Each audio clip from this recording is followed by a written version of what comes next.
안녕하세요. 보상가배상TV입니다. 경향 무조건적으로 다음을 봉사가 읽어보는 코너 호모 이코노미크스입니다. 이게 바로 고지의무라는 것 때문인데요. 의학적으로 인간관계가 없다라고 하면은 네. 지급을 받을 수 있는 거고요. 안녕하세요. 보상가배상TV입니다. 자, 오늘은 제가 어떤 주제에 대해서 말씀을 드릴 거냐면요. 합의 시기. 우리가 사고가 나고 보험사하고 합의를 하죠. 이 합의 시기가 얼마나 중요하냐. 그리고 과연 적절한 합의 시기는 언제인가. 그 부분에 대해서 제가 말씀을 드리겠습니다.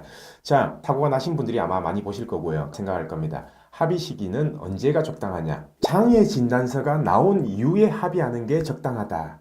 그 시기가 적절하다라고 이렇게 아마 생각하실 건데요. 그게 아닙니다. 사실 우리가 보험사하고 합의를 할 때는요. 장애 진단서가 있는 상태에서 합의하는 경우는 극히 드물어요. 왜냐? 어차피 저희는 데이터가 있잖아요. 어떤 부상이든 간에 수백 가지 진단명이 나오고 수백 가지 사례가 있었기 때문에 예를 들어서 우리가 엑스레이를 봤는데 관절면 침범이 없다. 아니면은 관절면 침범이 있어서 평생 영구장애에 남겠다. 아, 이거는 뼈가 지금 붙고 있기 때문에 한시장애로 끝나겠다. 이런 데이터들이 있기 때문에 결국은 우리가 보험사한테 주장하는 이런 장애는 어느 정도 정해져 있다라는 거죠. 예를 들어서 십자인대 파열이에요.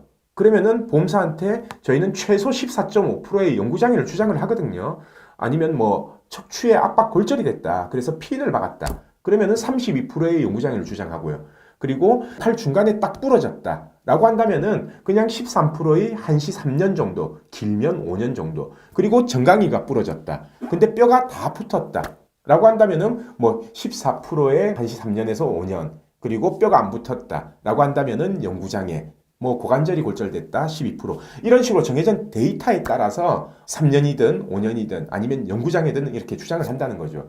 그러면 결국 장애 진단서가 필요 없다는 거예요. 왜냐? 딱 부러져 가지고 누가 봐도 한시장애인데 소송 가도 한시장애도 안 나올 가능성도 있는데 영구장애 진단을 끊었어요. 그래서 그걸 보험사에 청구를 합니다. 그럼 보험사가 주냐? 절대 안 준다라는 얘기죠.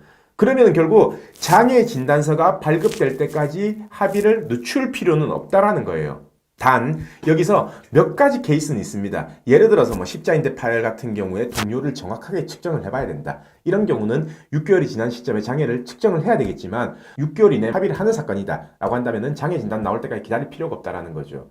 보험사가 보험금을 제일 많이 줄 때 합의를 제일 많이 준다고 할 때 그때 합의를 하면 된다라는 겁니다. 자, 오늘 제가 이 영상 촬영하는 이유는 되게 안타까운 경우가 있어서 그런 거예요. 뭐냐면 사고 초기에는 상태가 되게 심각했어요. 그래서 무조건 영구장애가 나올 거다라고 이렇게 예상이 돼 있었고 치료를 오래 했습니다.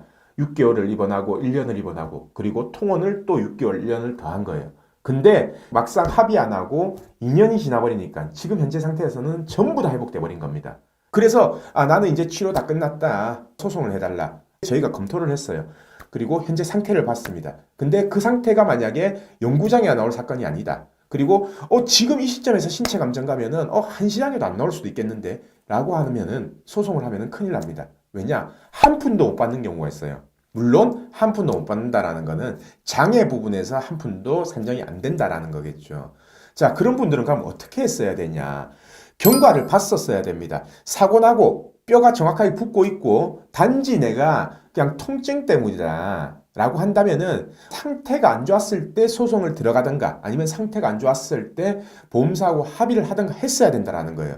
근데 치료를 계속 하다 보니까 합의 시기가 늦어졌고 그리고 현재 시점에서는 몸이 다 회복돼 버린 경우라는 거죠. 자, 소송을 못한다 라고 한다는 거는요, 보험사에 큰 소리도 못 친다라는 겁니다. 내가 소송을 할 자신이 있을 때 보험사에 큰 소리를 쳐서 우리가 원하는 합의금을 줄래 안 줄래 아니면 빨리 소송 제기할 거다 라고 해야지 보험사에 어느 정도 압박 수단이 되는 거고 보험사 담당자도 최대한 합의금을 산정할 근거가 되는 거지. 치료를 쭉 해놓고 충분히 했다. 그리고 몸이 다 회복됐다라고 하면은 결국은 장애 부분이 깎여버리기 때문에 합의금은 줄어들게 될 거라는 거죠. 그래서 제가 정리를 해드리면요. 만약에 한시장애가 예상된다, 영구장애가 아니다라고 하면요. 6개월까지 기다릴 필요 없습니다. 그냥 보험사에서 합의금을 제일 많이 준다 할 때 합의하면 되고요. 영구장애가 예상된다. 그러면은 우리가 소송을 갔을 때 얼마를 받는지를 금액을 산정해봐야 되겠죠. 이 금액을 산정한 거하고 보험사에서 제시하는 금액하고 얼마 차이가 안 날 때 그때는 합의를 하는 거고 만약에 차이가 난다라고 한다면은 지체하지 말고 일찌감치 소송을 제기해버리는 게 낫습니다. 왜?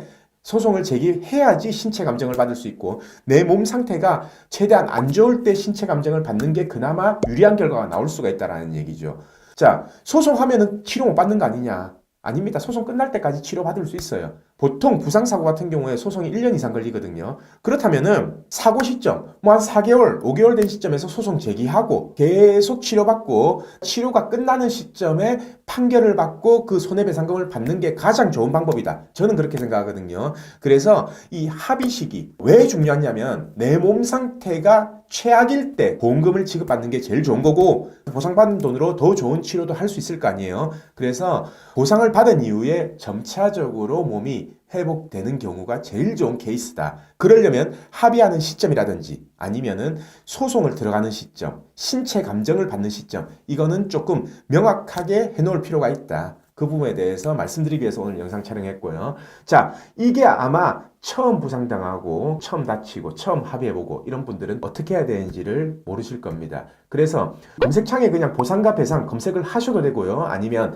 여기에 삼각형 표시 클릭하시면 설명란이 나오거든요. 설명란에 제가 링크를 걸어놨고 전화번호도 기재해놨습니다. 글로 문의 주시면은 자세한 상담 받을 수 있을 겁니다. 물론 저희 상담할 때요. 기본적으로 저희가 금액을 산출할 수 없는 사건, 염자라든지 추간판 탈출증, 기여도가 있는 사건 이런 사건들은 저희가 정확하게 금액을 산정할 수가 없거든요. 그런 부분은 상담이 좀 제한된다. 미리 양해의 말씀을 드립니다. 자, 오늘 방송은 여기까지 하고요. 내일도 새로운 주제를 가지고 오겠습니다. 오늘 방송 끝까지 봐주신 구독자분들 감사드립니다. 저희 보상과 배상 로펌은요, 전화, 카카오톡, 폰메일 상담, 카페 상담 등으로 상담받을 수 있습니다. 저희는 서울과 부산에 사무실이 있고요. 전국 번호는 1544-3102로 문의 주셔도 되고 카카오톡에서 보상과 배상을 검색하셔서 카톡으로 문의 주셔도 됩니다. 그리고 이 영상 댓글란을 보시면 메일로 신청하는 링크를 클릭하셔서 자세하게 작성해 주셔도 저희가 전화를 드리고 있습니다. 단 이게 후유장애가 남지 않는 2, 3주 진단 같은 경우에는요, 유선 상담을 하지 않고 있는 점 양해 부탁드리겠습니다.